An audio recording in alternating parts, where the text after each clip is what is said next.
All right. So you're building up intellectual property, trademarks, patents as you're building your company. But why just have one company when you could have multiple? So what about, you ever heard of a holding company? You might have heard of it. We won't go down that deep of not paying taxes, how Apple and all those big corporations don't pay taxes. No, we're not going to be doing companies. We don't, that is a mess. Yeah, I defended those things for a living. I used to defend Microsoft for years on those. Yes.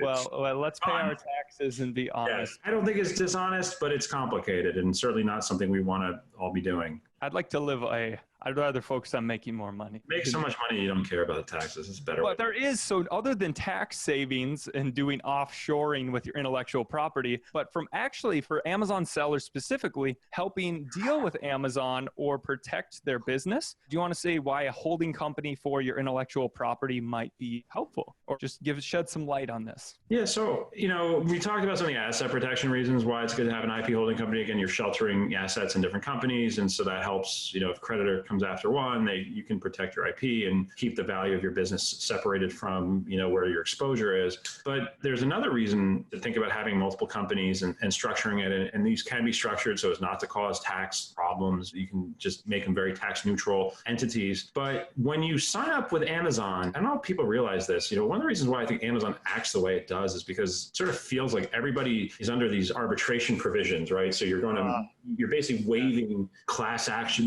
Why hasn't there been a class action lawsuit against Amazon? I know some of the best class action lawyers in the country. There is one for the Eclipse. Oh, for the Eclipse. How's it going? Who's not good? I don't think they're going to win, but I saw it and it's like, well, Amazon, I kind of warned you guys about this, but I have an arbitration clause and I have to be quiet.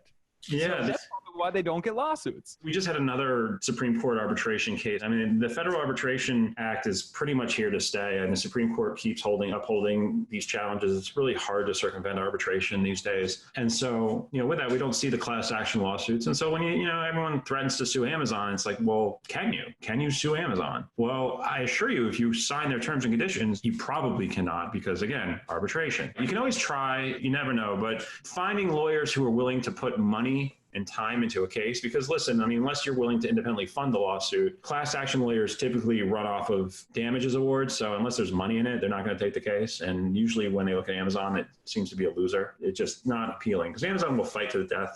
They're a formidable opponent. Their legal record is pretty good. So I don't know a lot of class action lawyers dying to take on Amazon's case for sellers, at least unless the sellers want to pay for themselves. But the millions of dollars that would require is usually a big deterrent in its own right. So you have an issue where you've created a product and it's really successful. And now you've got all these people in another country or even in your own country infringing on it, right? And Amazon won't take action. Well, if the IP is owned by the company that signed an arbitration agreement with Amazon, you're definitely more out of luck than a third-party IP company. So, for example, let's say Nike doesn't do business directly with Amazon.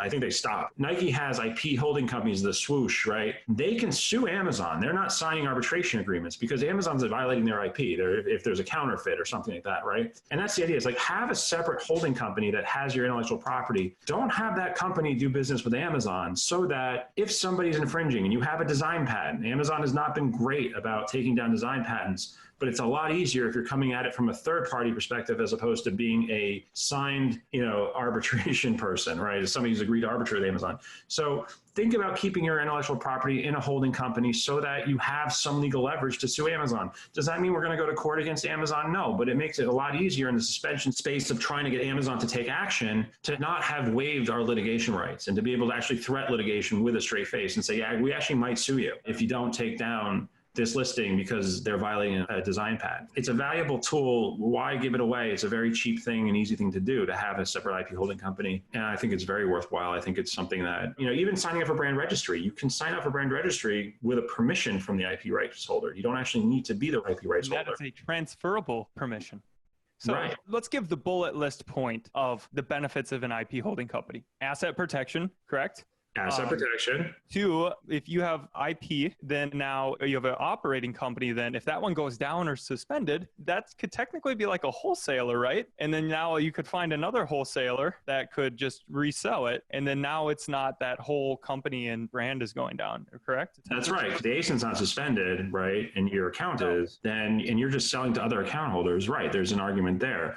always, obviously, if you're running multiple accounts on Amazon, you have to be careful because they could trip things. But you legally, right, your IP holding company is selling the IP or selling to another company, or maybe selling to 3 different companies, all of which are allowed to sell on Amazon. I mean, that happens all the time in the real world, right? People have products, they have authorized sellers. Those authorized sellers are selling on Amazon. Why you can't do that? Of course you can do that, right? You just have to be careful how you do that because you don't want to be tripping up the multiple accounts problem. But in theory, if your IP company and your ASIN can be separate and distinct from your operations, and that's the key. And then, of course, the third bullet point is you want to be able to sue Amazon. You don't want to waive those rights. You want to have a legal recourse if Amazon's not acting quickly enough, and you want to let Amazon know that. So, being an outsider with outside rights is much better legal leverage than being an insider having signed the arbitration agreement, if that makes sense.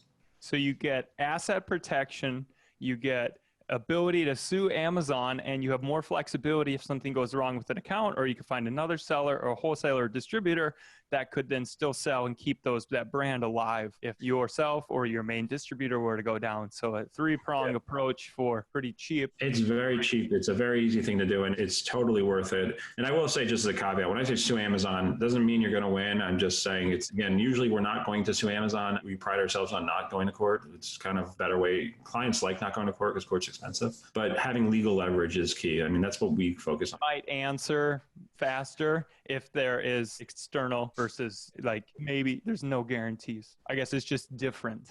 Yeah, absolutely. So do it. We do it all the time. We help our clients set up their IP holding companies. It's a good thing to do. So if they already have the IP in their company, can they transfer it to this new company? Of course. Yes, absolutely. You can absolutely transfer IP, and you can even do it tax-free if you do it right. There's no reason why you can't. We can transfer the IP. We can set it up so that on USPTO it's reflected. If it's a trademark, we can have it, the rights owner becomes the holding company, not the company that's registered with Amazon. I mean, you have to do it. You can't just form a company and say, you can't just be like, my IP is now there. You have to actually make those transfers for it to work. Awesome. Sweet. Well, seems like a no-brainer if you've got a trademark or a patent, especially a patent. Those things are hard to get. We'll talk about it, but yes, if utility, yes, design, no. So it's the new secret weapon, I think. Coffee mug shaped like poop and you get a design patent.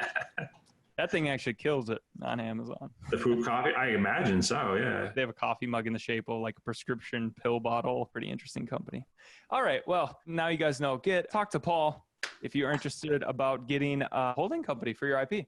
Definitely a great idea. All right. Thanks. On to the next video.